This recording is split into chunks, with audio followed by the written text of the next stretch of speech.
ಕೊಲೆ ಪ್ರಕರಣದಲ್ಲಿ 4 ಈಗ ಕೋರ್ಟ್ ಮುಂದೆ ಹಾಜರುಪಡಿಸಲಾಗ್ತಾ ಇದೆ. ದರ್ಶನ್, ಧನ್ರಾಜ್, ಪ್ರದೂಷ್ ಮತ್ತು ವಿನಯ್ ಈ 4 ಜನರನ್ನ ಕಳೆದ 2 ದಿನಗಳ ಹಿಂದೆ ಪೊಲೀಸ್ ಕಸ್ಟಡಿಗೆ ಪಡ್ಕೊಂಡಿದ್ರು. ಉಳಿದ 13 ಜನರನ್ನ ನ್ಯಾಯಾಂಗ ಬಂಧನಕ್ಕೆ ಒಪ್ಪಿಸಿತ್ತು ಕೋರ್ಟ್. ಈಗ ಅವರೆಲ್ಲರನ್ನೂ ಕೂಡ ಪೊಲೀಸ್ ಕಸ್ಟಡಿಯ ಅವಧಿ ಮುಕ್ತಾಯವಾಗಿರುವ ಹಿನ್ನೆಲೆಯಲ್ಲಿ ಯೂಶುವಲಿ 5 ಗಂಟೆಯ ಒಳಗಡೆ ಹಾಜರುಪಡಿಸಬೇಕು. ಹಾಗಾಗಿ ವಿಚಾರಣೆ ಎಲ್ಲ ಮುಗಿದು ಇವತ್ತು ಅನ್ನಪೂರ್ಣೇಶ್ವರಿ ನಗರ ಪೊಲೀಸ್ ಸ್ಟೇಷನಲ್ಲಿ ಎಲ್ಲರದ್ದು ಮೆಡಿಕಲ್ ಎಕ್ಸಾಮಿನೇಷನ್ ಕೂಡ ಆಗಿದೆ. ಅಂದರೆ ವೈದ್ಯಾಧಿಕಾರಿಯನ್ನು ಪೊಲೀಸ್ ಸ್ಟೇಷನ್ಗೆ ಕರೆಸಿ ಅಲ್ಲೇ ಟೆಸ್ಟ್ ಎಲ್ಲವನ್ನು ಮಾಡಿ ಮುಗಿಸಿ ಅಲ್ಲಿಂದ ನೇರವಾಗಿ ಈಗ ಕರ್ಕೊಂಡು ಬರ್ತಾ ಇದ್ದಾರೆ. ಸೊ ಈಗ ACMM ಕೋರ್ಟ್ಗೆ ಕರ್ಕೊಂಡು ಬಂದು ACMM ಕೋರ್ಟ್ನಲ್ಲಿ ನ್ಯಾಯಾಧೀಶರ ಮುಂದೆ ಹಾಜರುಪಡಿಸಬೇಕಾಗುತ್ತೆ.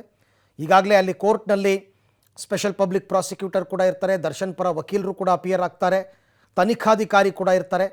ಎಲ್ಲರ ಸಮ್ಮುಖದಲ್ಲಿ ವಿಚಾರಣೆ ಕೂಡ ನಡಿಬೇಕು. ಅದಕ್ಕೆ ಅಂತಂದ್ಬಿಟ್ಟು ಎಲ್ಲರೂ ತಯಾರಿ ಮಾಡಿಕೊಂಡಿದ್ದಾರೆ. ಏನೇ ಆದರೂ ಕೂಡ 4 ಜನರನ್ನ ನೀವು ಜುಡಿಷಿಯಲ್ ಕಸ್ಟಡಿಗೆ ಕೊಡಬೇಕು ಅಂತ ದರ್ಶನ್ ಪರ ವಕೀಲರು ಮೊನ್ನೆ ಕೂಡ ವಾದ ಮಾಡಿದರು, ಇವತ್ತು ಕೂಡ ಅದನ್ನೇ ಮುಂದುವರಿಸ್ತಾರೆ. ಬಟ್ ಏನಾದರೂ ಆಕ್ಷೇಪಣೆಗಳಿದ್ದು ಪೊಲೀಸರು ಇಲ್ಲ ಪಬ್ಲಿಕ್ ಪ್ರಾಸಿಕ್ಯೂಟರ್ ಬೇಕು ಮತ್ತೆ ಅಂತ ಕೇಳಿದ್ರೆ ಮಾತ್ರ ವಾದ ಪ್ರತಿವಾದಗಳು ನಡೆಯುತ್ತೆ. ಅವರು ನಮ್ಮ ವಿಚಾರಣೆ ಎಲ್ಲ ಮುಕ್ತಾಯವಾಗಿದೆ ಮಹಾಸ್ವಾಮಿ, ನಮಗೇನು ಬೇಡ ಅಂತಂದರೆ ನೇರವಾಗಿ ವಿತಿನ್ 5 ಮಿನಿಟ್ಸ್ ಒಂದು ಸರ್ತಿ ರಿಮ್ಯಾಂಡ್ ಕಾಪಿಯನ್ನು ಓದ್ಬಿಡ್ತಾರೆ. ಓದಿದ ತಕ್ಷಣ ಜುಡಿಷಿಯಲ್ ಕಸ್ಟಡಿ ಕೊಡ್ತಾರೆ. ಆ ನಂತರ ಇದೇ ವೆಹಿಕಲ್ನಲ್ಲಿ ಅವರೆಲ್ಲರನ್ನೂ ಪರಪ್ಪನಗರ ಕರ್ಕೊಂಡೋಗಿ ಬಿಟ್ಟು ಬರಬೇಕಾಗತ್ತೆ.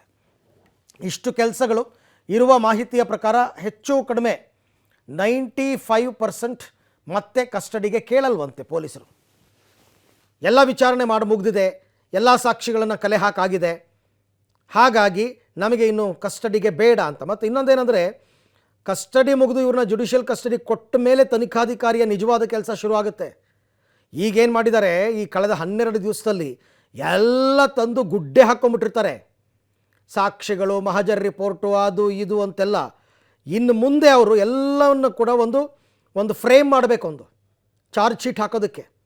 ಡೇ 1 ಇಲ್ಲಿ ತನಕ ಪ್ರತಿ ನಿಮಿಷ ಪ್ರತಿ ಗಂಟೆ ಏನೇನಾಯಿತು, ಎಲ್ಲೆಲ್ಲಿ ಹೋಗಿದ್ವಿ, ಹೋದಾಗ ಏನೇನಾಯಿತು, ಏನೇನು ಸಾಕ್ಷಿಗಳನ್ನು ಕಲೆ ಹಾಕಿದ್ವಿ, ಯಾರ್ಯಾರ ಮನೆಗೆ ಹೋಗಿದ್ವಿ, ಅವ್ರ ಮನೆಯಲ್ಲಿ ಏನೇನು ಸಿಕ್ತು, ಎಲ್ಲವನ್ನು ಕೂಡ ಜೋಡಿಸ್ಬೇಕಾಗತ್ತೆ. ಅಂದರೆ ಹೆಚ್ಚು ಕಡಿಮೆ ಒಂದು ದೊಡ್ಡ ಬುಕ್ ಬರೆದಂಗೆ ಬರಿಬೇಕಾಗತ್ತೆ. ಅದಕ್ಕೆ ಅಲ್ಲಲ್ಲಿ ಪೂರಕವಾದ ಸಾಕ್ಷಿಗಳನ್ನು ಉಲ್ಲೇಖಿಸಬೇಕಾಗತ್ತೆ. ಅಪ್ರೂವರ್ಸ್ ಯಾರಾದರೂ ಇದ್ದರೆ ಅದನ್ನು ಮೆನ್ಷನ್ ಮಾಡಬೇಕಾಗತ್ತೆ. ಪ್ರತ್ಯಕ್ಷದರ್ಶಿ ಇದ್ದರೆ ಅವ್ರನ್ನ ಮೆನ್ಷನ್ ಮಾಡಬೇಕಾಗತ್ತೆ. ಆ ಕೆಲಸ ಇನ್ನು ಮುಂದಕ್ಕೆ ತುಂಬ ಇರುತ್ತೆ. ಅಂದರೆ ಇದು ಇಷ್ಟು ದಿನ ಹೊರಗಡೆ ಎಲ್ಲ ಇರ್ತಾ ಇತ್ತು. ಇನ್ನು ಮುಂದೆ ಹೆಚ್ಚು ಕಡಿಮೆ ಕೂತು ಕೆಲಸ ಮಾಡುವಂಥದ್ದು, ಅದೆಲ್ಲ ಕೆಲಸವನ್ನು ಮಾಡಬೇಕಾಗತ್ತೆ ಪೊಲೀಸರು. ತನಿಖಾಧಿಕಾರಿ ಕೆಲಸ ಅದು. 90 ದಿನಗಳು ಅದಕ್ಕೋಸ್ಕರನೇ ಟೈಮ್ ಕೊಡ್ತಾರೆ. FIR ಆದ ದಿನದಿಂದ 90 ದಿನಗಳ ಒಳಗಾಗಿ ಚಾರ್ಜ್ ಶೀಟ್ ಸಲ್ಲಿಕೆ ಮಾಡಬೇಕು ಅಂತ ನಿಯಮ ಇರೋದು. ಹಾಗಾಗಿ ಅದೆಲ್ಲವನ್ನು ಕೂಡ, ಇದು ಹೈ ಪ್ರೊಫೈಲ್ ಕೇಸ್ ಆಗಿರೋದ್ರಿಂದ ಸ್ವಲ್ಪ ಹೆಚ್ಚಿಗಿನ ಮುತುವರ್ಜಿ ತಗೊಂಡು ಪೊಲೀಸರು ಈ ಎಲ್ಲ ಕೆಲಸವನ್ನು ಕೂಡ ಮಾಡಬೇಕಾಗತ್ತೆ. ತನಿಖಾಧಿಕಾರಿ ಆಗಿರ್ಬೋದು, ಅವರಿಗೆ ಅಸಿಸ್ಟ್ ಮಾಡೋದಕ್ಕೆ ಇರ್ತಕ್ಕಂಥ ಪೊಲೀಸರಾಗಿರ್ಬೋದು, ಅವರೆಲ್ಲ ಮಾಡಬೇಕು. ಕಾಮಾಕ್ಷಿಪಾಳ್ಯ ಪೊಲೀಸರು ಮಾಡಬೇಕಾಗಿರೋ ಕೆಲಸ ಇದು. ಮತ್ತು ಕೋರ್ಟ್ನಲ್ಲಿ ಎಲ್ಲೂ ಕೂಡ ಯಾವುದೇ ಲೂಪ್ ಹೋಲ್ಸ್ ಬರಬಾರ್ದು. ಅಥವಾ ತನಿಖೆಯಲ್ಲಿ ಅಥವಾ ವಿಚಾರಣೆ ಮಾಡಿರ್ತಕ್ಕಂಥ ಟೈಮಲ್ಲಿ ಎಲ್ಲೂ ಕೂಡ ನಿರ್ಲಕ್ಷ್ಯವನ್ನು ಮಾಡಿರಬಾರ್ದು. ಅದೆಲ್ಲವನ್ನು ಕೂಡ ಕೋರ್ಟ್ ಗಮನಿಸುತ್ತೆ. ಲ್ಯಾಪ್ಸಸ್ ಇನ್ ದಿ ಇನ್ವೆಸ್ಟಿಗೇಷನ್ ಅಂತಲೇ ಬರೆದು ಬಿಡ್ತಾರೆ ಕೊನೆಗೆ ಕೋರ್ಟ್ನಲ್ಲಿ ಜಡ್ಜ್ ತೀರ್ಪು ಕೊಟ್ಟಾದ ಮೇಲೆ. ಇನ್ವೆಸ್ಟಿಗೇಷನ್ನಲ್ಲಿ ಎಲ್ಲೆಲ್ಲಿ ಲ್ಯಾಪ್ಸ್ ಆಗಿದೆ ಅಂತ ಬರೀತಾರೆ. ಹಾಗಾಗಿ ಆ ಥರ ಬರೀಬಾರ್ದು, ಅಂದರೆ ಎಲ್ಲೂ ಏನೂ ತಪ್ಪಾಗಿರಬಾರ್ದು. ಹಾಗಾಗೇ ಇಷ್ಟೊಂದು ಮುತುವರ್ಜಿಯಿಂದ ಕೆಲಸ ಮಾಡ್ತಾ ಇದ್ದಾರೆ. ಮತ್ತು ನಾನು ಆಗಲೇ ಹೇಳಿದಂತೆ ಈ ಪ್ರಕರಣದ ತನಿಖೆ ಡೇ 1 ಇಲ್ಲಿ ತನಕ ತುಂಬ ಅಚ್ಚುಕಟ್ಟಾಗಿ ನೀಟಾಗಿ ಪೊಲೀಸರು ಮಾಡಿ ಮುಗಿಸಿದ್ದಾರೆ.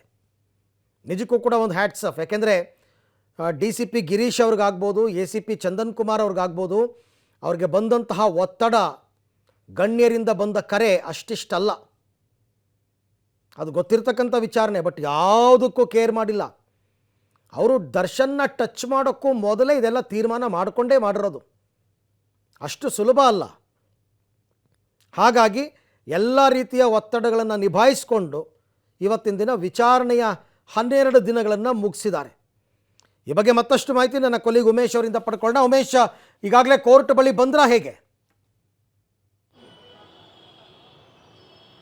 ಅರವಿಂದ್, ಈಗ ಸಿಕ್ಕಿರೋ ಮಾಹಿತಿ ಪ್ರಕಾರ ಅವರು ಗೂಡ್ ಶೆಡ್ ರೋಡಲ್ಲಿ ಅಂದರೆ ಮೆಜೆಸ್ಟಿಕ್ ಕಡೆಯಿಂದ ಬರ್ತಾ ಇರುವಂಥದ್ದು. ಮೆಜೆಸ್ಟಿಕ್ ಕಡೆಯಿಂದ ಬಂದು KR ರೋಡ್ಗೆ ಬಂದರೆ ಫ್ರಂಟ್ ಗೇಟ್ ಅಂದರೆ ಕೋರ್ಟ್ನ ಮುಂಭಾಗದ ಗೇಟ್ನಿಂದ ಅವರು ಬರುವಂಥದ್ದು. ಹಾಗಾಗಿ ಇನ್ನೊಂದು 5-10 ನಿಮಿಷಗಳಲ್ಲಿ ಕೋರ್ಟ್ಗೆ ಬರುವ ಸಾಧ್ಯತೆ ಹೆಚ್ಚಾಗಿರುವಂಥದ್ದು. ಪೊಲೀಸರು ಕೂಡ 2 ಗೇಟ್ಗಳು ಕೂಡ ಭಾರಿ ಭದ್ರತೆ ಮಾಡ್ಕೊಂಡಿದ್ದಾರೆ. ಇವತ್ತು ನಟ ದರ್ಶನ್ ಏನು ಪ್ರದೋಷು ಸೇರಿದಂತೆ ವಿನಯ್ ಮತ್ತೊಬ್ಬ ಏನು ಆರೋಪಿ ನಾಲ್ವರನ್ನ ಇವತ್ತು ACMM ಕೋರ್ಟ್ ಮುಂದೆ ಹಾಜರುಪಡಿಸುವಂಥದ್ದು. ಬಹುತೇಕ ಇವತ್ತು ವಾದ ಪ್ರತಿವಾದ ಸಾಧ್ಯತೆಗಳು ತೀರಾ ಕಡಿಮೆ ಇರ್ತವೆ. ನೇರವಾಗಿ ಇವತ್ತು ನ್ಯಾಯಾಂಗ ಬಂಧನಕ್ಕೆ ಕಳಿಸುವಂಥ ಸಾಧ್ಯತೆ ಹೆಚ್ಚಾಗಿರುವಂಥದ್ದು. ಹಾಗಾಗಿ ಇನ್ನೊಂದು 5-10 ನಿಮಿಷಗಳಲ್ಲಿ ಅವ್ರನ್ನ ಕೋರ್ಟ್ ಮುಂದೆ ಕರ್ಕೊಂಬರುವಂಥದ್ದು. ಬಹುತೇಕ ಈಗ 3:30-4 ಗಂಟೆ ಹೊತ್ತಿಗೆ ಅವ್ರನ್ನ ಇಲ್ಲಿಂದ ಪರಪ್ನಗರ ಶಿಫ್ಟ್ ಕಡೆಗೆ ಕರ್ಕೊಂಡು ಹೋಗುವ ಸಾಧ್ಯತೆ ಹೆಚ್ಚಾಗಿರುವಂಥದ್ದು. ಪೊಲೀಸರು ಕೂಡ ಆ ನಿಟ್ಟಿನಲ್ಲಿ ಬೇಕಾದಂತೆ ಎಲ್ಲ ಸಿದ್ಧತೆ ಮಾಡ್ಕೊಂಡಿರುವಂಥದ್ದು. ಇಲ್ಲಿವರೆಗೂ ಕೂಡ ನಟ ದರ್ಶನನ 3 ಬಾರಿ ಪೊಲೀಸರು ಕಸ್ಟಡಿಗೆ ಪಡೆದಿರುವಂಥದ್ದು. 3 ಬಾರಿಯೂ ಕೂಡ ರೇಣುಕಾಸ್ವಾಮಿ ಕೊಲೆ ಪ್ರಕರಣದಲ್ಲಿ ಬೇಕಾದಂಥ ಎಲ್ಲ ಇನ್ವೆಸ್ಟಿಗೇಷನನ್ನು ಬೇರೆ ಬೇರೆ ಆ್ಯಂಗಲಲ್ಲಿ ಎಲ್ಲರ ರೀತಿಯಲ್ಲೂ ಕೂಡ ಇನ್ವೆಸ್ಟಿಗೇಷನ್ ಮಾಡಿ ಕಂಪ್ಲೀಟಾಗಿ ಮುಗಿಸಿರುವಂಥದ್ದು. ಹಾಗಾಗಿ ಮತ್ತೆ ಕೇಳುವ ಸಾಧ್ಯತೆ ತೀರಾ ಕಡಿಮೆ ಇರುತ್ತೆ. ಈಗಾಗಲೇ 14 ದಿನಗಳ ಕಾಲ ಏನು ಅವಶ್ಯಕತೆ ಇತ್ತು ಎಲ್ಲವನ್ನು ಕೂಡ ಪೊಲೀಸರು ಬಳಸ್ಕೊಂಡಿರುವಂಥದ್ದು. ಹಾಗಾಗಿ ಮತ್ತೆ ಅವರನ್ನು ಕಸ್ಟಡಿಗೆ ಪಡೆಯುವಂಥ ಸಾಧ್ಯತೆ ತೀರಾ ಕಡಿಮೆ. ಹಾಗಾಗಿ ಪೊಲೀಸರು ಬಹುತೇಕ ಇವತ್ತು ನ್ಯಾಯಾಂಗ ಬಂಧನಕ್ಕೆ ಕಳಿಸುವ ಸಾಧ್ಯತೆ ಹೆಚ್ಚಾಗಿರುವಂಥದ್ದು. ಓಕೆ, ನೀವು ಹೇಳೋ ಪ್ರಕಾರ ಇವತ್ತು ಕಸ್ಟಡಿ ಕೇಳೋ ಸಾಧ್ಯತೆ ಕಡಿಮೆ ಇರುತ್ತೆ ಅಂತಲೇ ಅಂದ್ಕೊಳ್ಳೋದಾದರೆ, ಹಾಗಾದರೆ ಕೋರ್ಟ್ ಹಾಲ್ನಲ್ಲಿ ಇವತ್ತೇನು ನಡೆಯುತ್ತೆ ಇವ್ರನ್ನ 4 ಜನರನ್ನ ಪ್ರೊಡ್ಯೂಸ್ ಮಾಡಿದಾಗ? ಅರವಿಂದ್ ಏನು ಕಳೆದ ಬಾರಿ ಕೋರ್ಟ್ಗೆ ಹಾಜರುಪಡಿಸಿದಂಥ ವೇಳೆಯಲ್ಲಿ ಇತರೆ 9 ಆರೋಪಿಗಳನ್ನ ಹೊರತುಪಡಿಸಿ 4 ಆರೋಪಿಗಳನ್ನು ಮಾತ್ರ ಮತ್ತೆ ಪೊಲೀಸ್ ಕಸ್ಟಡಿಗೆ ಬೇಕು ಅಂತ ಕೇಳಿದರು. ಅದರಲ್ಲಿ ಪ್ರಮುಖ ಉದ್ದೇಶ ಏನಂತಂದರೆ ಅವತ್ತು ರೇಣುಕಾಸ್ವಾಮಿಯ ಮೊಬೈಲ್ ಪತ್ತೆ ಆಗಿರಲಿಲ್ಲ. ಮತ್ತು ಆ ತನಿಖೆ ಮುಂದುವರೆದಂತೆ ನಟ ದರ್ಶನ್ ಮನೆಯಲ್ಲಿ 37 ಲಕ್ಷ ಅಮೌಂಟ್ ಸಿಕ್ಕಿದೆ, ಮತ್ತು ಅವರ ಪತ್ನಿ ಮನೆಯಲ್ಲಿ ಮತ್ತೆ 3 ಲಕ್ಷ ಅಮೌಂಟ್ ಸಿಕ್ಕಿದೆ. ಆ ಪ್ರದೋಷು ಮತ್ತು ವಿನಯ್ ಜೊತೆ ಆ ಶೆಡ್ ಏನು ರೇಣುಕಾಸ್ವಾಮಿನ ಕೊಲೆ ಮಾಡಿದರು, ಆ ಕೊಲೆ ಮಾಡಿದಂಥ ಶೆಡ್ಡಲ್ಲಿ ಯಾರೋ ಅಪರಿಚಿತರು ಇಬ್ಬರು ಬಂದು ಇವರಿಬ್ಬರ ಜೊತೆಗೆ ಮಾತುಕತೆ ನಡೆಸಿದರೆ ಇವರು ಸಂಪರ್ಕದಲ್ಲಿದ್ದಾರೆ ಅನ್ನೋದ್ರ ಬಗ್ಗೆ ಪೊಲೀಸರಿಗೆ ಮಾಹಿತಿ ಸಿಕ್ಕಿತ್ತು. ಪೊಲೀಸರ ವಿಚಾರಣೆ ವೇಳೆಯಲ್ಲಿ ಇಬ್ಬರು ಆರೋಪಿಗಳು ಕೂಡ ಸರಿಯಾಗಿ ಸೂಕ್ತವಾಗಿ ಮಾಹಿತಿ ನೀಡ್ತಾ ಇಲ್ಲ. ಹಾಗಾಗಿ ಮತ್ತೆ ಇವರಿಬ್ಬರು ಮನೆಯಲ್ಲಿ ದರ್ಶನ್ ಮತ್ತು ಪತ್ನಿ ಮನೆಯಲ್ಲಿ ಅಮೌಂಟ್ ಏನು ಸಿಕ್ತು ಅದರ ಮೂಲ ಪತ್ತೆ ಆಗಬೇಕಾಗಿದೆ. ಅದನ್ನು ಯಾರು ಕೊಟ್ಟರು, ಇವ್ರ ಮನೆಯಲ್ಲೇ ಇತ್ತಾ ಅಥವಾ ಯಾರಾದರೂ ಕೊಟ್ಟರು ಅನ್ನೋದ್ರ ಬಗ್ಗೆ ಕೂಡ ಇನ್ವೆಸ್ಟಿಗೇಷನ್ ಆಗಬೇಕಾಗಿದೆ ಅನ್ನೋದ್ರ ಬಗ್ಗೆ ಅದೇನು ಅವತ್ತು ನ್ಯಾಯಾಧೀಶರಿಗೆ SPP ಮನವರಿಕೆ ಮಾಡಿಕೊಟ್ಟ ಹಿನ್ನೆಲೆಯಲ್ಲಿ ಅವತ್ತು ಮತ್ತೆ 2 ದಿನಗಳ ಕಾಲ ಕಸ್ಟಡಿಗೆ ಕೊಟ್ಟಿದ್ದಂಥದ್ದು. ಈಗ ಆ ಸಂಬಂಧಪಟ್ಟಾಗಿ ಇವ 2 ದಿನಗಳಲ್ಲಿ ಏನು ತನಿಖೆ ನಡೆದಿದೆ, ತನಿಖೆಯಲ್ಲಿ ಏನೆಲ್ಲ ಅಂಶಗಳು ಬೆಳಕಿಗೆ ಬಂದಿದ್ದಾವೆ ಅನ್ನೋದನ್ನು ಕೂಡ ಇವತ್ತು ನ್ಯಾಯಾಧೀಶರ ಬಳಿ ಹೇಳ್ಕೋಬೇಕಾಗುತ್ತೆ. ಹೇಳಿದ ನಂತರದಲ್ಲಿ ಅದಕ್ಕೆ ದರ್ಶನ್ ಪರ ವಕೀಲರು ಕೂಡ ಆಕ್ಷೇಪ ವ್ಯಕ್ತಪಡಿಸ್ಬೋದು. ಈಗಾಗಲೇ ಅವ್ರು ರಿಮೈಂಡ್ ಅಪ್ಲಿಕೇಶನ್ ಇರುವಂಥ ಅಂಶವನ್ನು ಕೊಟ್ಟಿಲ್ಲ. ಕೆಲವೊಂದು ನಮ್ಮ ಏನು ಆರೋಪಿಗಳಿಗೆ ಪ್ರತಿ ಬಾರಿ ಪದೇ ಪದೇ ಕಸ್ಟಡಿ ಪಡ್ಕೋತಾ ಇದ್ದಾರೆ ಅನ್ನೋ ಆರೋಪಗಳು ಕೂಡ ಇತ್ತು.